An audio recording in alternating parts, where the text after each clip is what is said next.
Welcome to the Fabric of a Woman, where I impart COA to women and girls who are struggling with the issues of life to help them to be able to think more strategically about what they're going through. Although we're individually unique, we are remarkably alike because we're cut from the same cloth, hence the fabric of a woman. And so, dealing with the subject at hand, I'll address what many women seem to struggle with: a wounded self-esteem, afflicted by issues we were not equipped to prevent or positioned to overcome. And because of this, most of us are still dealing with the fact that we have succumbed to something or someone that was imposed on us. And we deal with that in different ways, but it affects us nonetheless. And so COA is here to intervene on our behalf at this particular moment in time. It's a Hebrew word that means strength, power, and might. It's the natural strength a man is born with, but it's also the strength the angels are given and the ultimate authority of the Most High. When he tells you that it's in your weakness that he's made strong, many of us don't fully experience that process, the process that this kind of strength is contingent upon, because we yield to our weaknesses before he can perfectly intervene, leaving ourselves hostage to a time controlled by triggers without realizing that we are forfeiting our rights time and time again. But we're yet learning, because it's hard to fathom an absolute power when you can't get past your reality.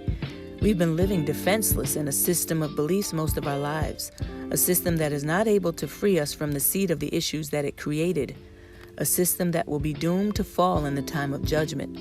But until that time, I plan to tear down the walls of that system and expose it for what it is and help establish a shield against it. And yet in my flesh, I can't help but contemplate what lies ahead, because I know that this message is unconventional for many, and operating on this platform is unfamiliar to me. And as the scripture stands, people will seek to condone what's comfortable or fitting to their own lifestyles as opposed to adhering to the teachings of truth. The Most High didn't say maybe, but he said in all sureness, there will come a time when people will not endure sound doctrine. Why? Because indoctrination will have run its course. That's why when the Messiah walked the earth, he said that he did not come to establish peace on earth, but rather division. A division that people tend to disregard for the sake of sparing feelings. But at any rate, a standard was set with the sword, which is the word that separates the truth from a lie by cutting to the quick. That means it hurts. But we must deal with it. So as it is written, I'll stand firm at the crossroads and look and ask for the ancient paths, where the functional way is, and I'll walk in it and hope to meet you there, as we stir our very souls to believe in restoration and attempt to recover from all the damage. And so I've decided to share something with you all. Nearly 6 months into one of my many pregnancies, I started exercising because I was advised it'd be okay, just walking. But the day I started was the day that my water broke prematurely. And after 18 hours of hard labor, I gave birth to death, 2 weeks too soon for any chance of an intervention, according to science. I literally felt empty and negligent and broken, but I suffered in silence with no suitable answer to satisfy my contemplation. During that time I was in church. I made a habit of praying and fasting and studying and memorizing scripture. I was a good daughter, a faithful wife, a loving mom, so I was told. And I minded my business. I helped people when I could, mostly the elderly, so I wasn't a bad person. Then why me? Why my baby? Why my family? Was it just circumstance? Wasn't the good in me reason enough to protect me from this? Why not? Folks who were far worse than me were having babies they didn't even want. You know, it's easy to point out the negatives when you don't understand the why. So in all my anger and sadness and fear from that point on just became another common issue to deal with, along with all the other miscarriages after that. But I heard things like, it was just a test to make you strong, or it's your testimony to help somebody else, or it just wasn't your time, or don't worry, all things work together for the good of those who love the Lord and are called according to his purpose. People sincerely quote rhetoric when other people suffer to try to make them feel better about something they shouldn't, because we naturally want to avoid pain. But well, to be honest, I didn't want to suffer for someone else's sake, nor did I want anyone else to suffer. And I thought that all things working for my good meant just that, not against me. And so the only sure thing about it all was that I was not positioned to submit to the reason it really happened.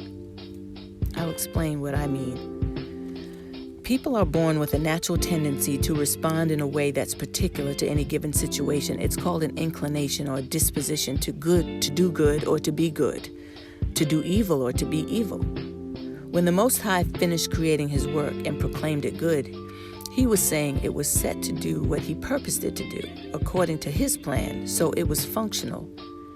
When he created man, he taught him how to be functional. He said, be this, do this, have dominion, eat this, not that. Then he sanctioned it all and paused for a moment, right? But it just so happened that through that same man was the knowledge of the tree of function and dysfunction revealed.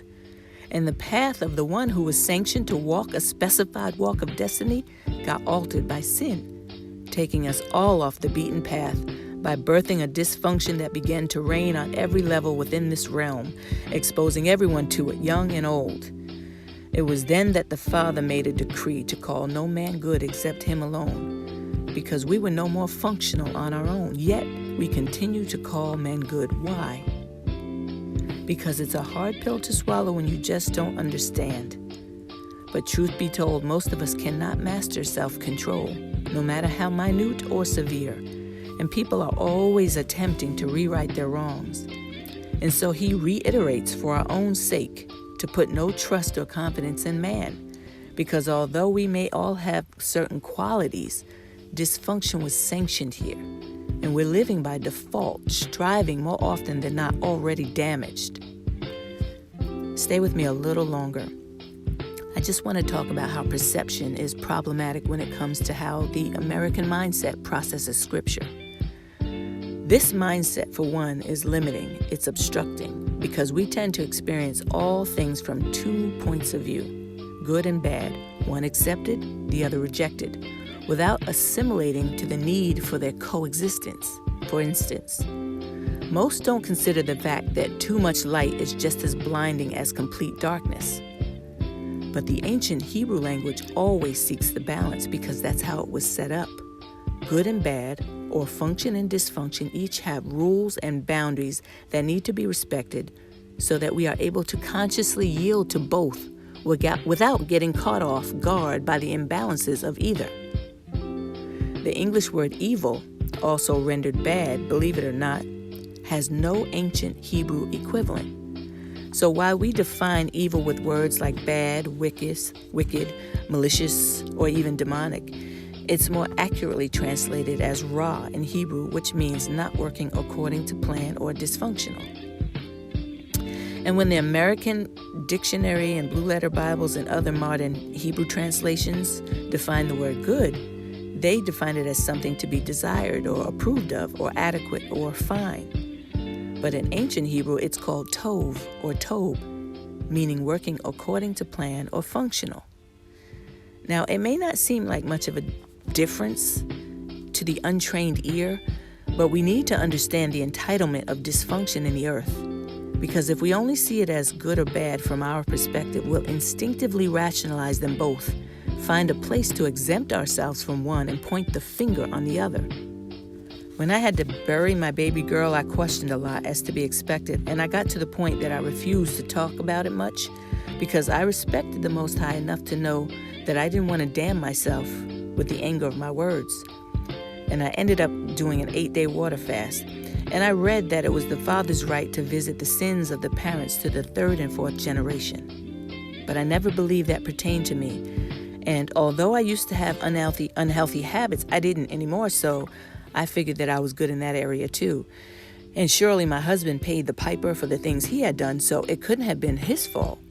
But one thing I never considered in all my pious mind was residual damage. Years of youthful vanity had transpired for me and for my husband, and it still had the right to manifest itself by law, no matter how limited our knowledge was of it. To those who still may not quite understand, contrary to popular belief, suffering is not a measure of our strength, but it was purposed. The Most High motions suffering to attend to our spirits because he knows that the flesh never chooses a wise battle, and something about the human mindset needs some form of intervention all the time, whether it be our eating habits or our pattern of thinking or any unfruitful works. They're all subject to his mode of correction or his rod of vengeance applied until we reach one of two opposing sides. We are presented with the opportunity to regard what it takes to function in a world that was breached. We need all the chance in this world to become suitable for the reigning kingdom to come. And yes, there are things that happen beyond our control, and it's simply beyond our control, whether at the hand of someone dark and sinister, or by the ignorance of someone who meant well, or inherited at birth. This contract was signed in blood when the Messiah came among us, so the purge has already begun. But to those of you left scarred by the hand of the wicked, rest assured they have their fate. And because you have survived, believe in your restitution. Listen. His word is an unchanging truth that enables free will to separate the wheat from the tares for the kingdom's sake by judging a man regardless of his status here on earth. If it is received, it convicts and forces us to rightly divide our issues daily. Some will accept that, but many won't. This is what creates chaos and conflict and contradictions between us and the ones we love, as well as the ones we don't. And so for today's time, and for those who are chosen, Scripture says that we must return to the ancient paths in the last days because we are so far removed from the power that it once established for us. This is now my revolution, because truth is the cornerstone that has been compromised by many traditions that we were raised in. Here's a little food for thought. What would you do if you found out that most of what you were taught was a lie, and that most of what you stood by all your life was flawed by the sleight of man, so much so that it had a crippling effect, even if it appeared to reap good results? Could you handle it? The natural tendency is to disregard it first because it's easier to stick with what's familiar. Most people are emotionally tied and bound by obligation or devotion to a pretense of loyalty, even if it holds them back or produces pain.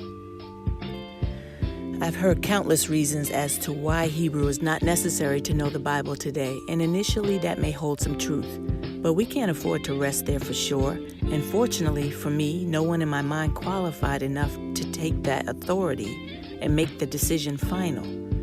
We learn about other cultures and languages all the time, and we're continually educating ourselves and making adjustments in the name of knowledge and power or a better life, and we travel the world for the experience. And maybe we take for granted that our lives are secure when we seem to be doing pretty good for ourselves, but no one has the right to let their guard down in a world that's privy to self-destruction at the expense of justice for all. And so I reiterate that the American mindset alone is inadequate when conveying the meaning of Hebrew words, because it does not fully consider the cultural suggestion behind the word or the foundational concepts that undergird every single Hebrew letter. There are keys to proper biblical interpretation that I'll go over eventually, but for now, know that the ancient biblical language was concrete, functional, and physical, and it worked the way our Father purposed. Today, we think and operate from a culture that is abstract and theoretical, where one word can mean many things, creating enough of a stumbling block to authorize our destruction. And so now, for people who are so far removed from its culture, understanding it will be a lifelong process, because ignorance is not bliss, and accountability will no longer be a convenience of free will. But there will always be an awakening, and the scripture is always being fulfilled. So let's continue to scratch below the surface and reevaluate the spiritual aspects of our struggles and progress to freedom. And then the next time your willpower is knocked down, all he says to do is to allow wisdom to come into your heart. And let this knowledge be pleasant to your soul, and give discretion permission to watch over you, so that his understanding will guide you until your strength be firm. Ladies, until we meet again, Koa to all of my sisters out there.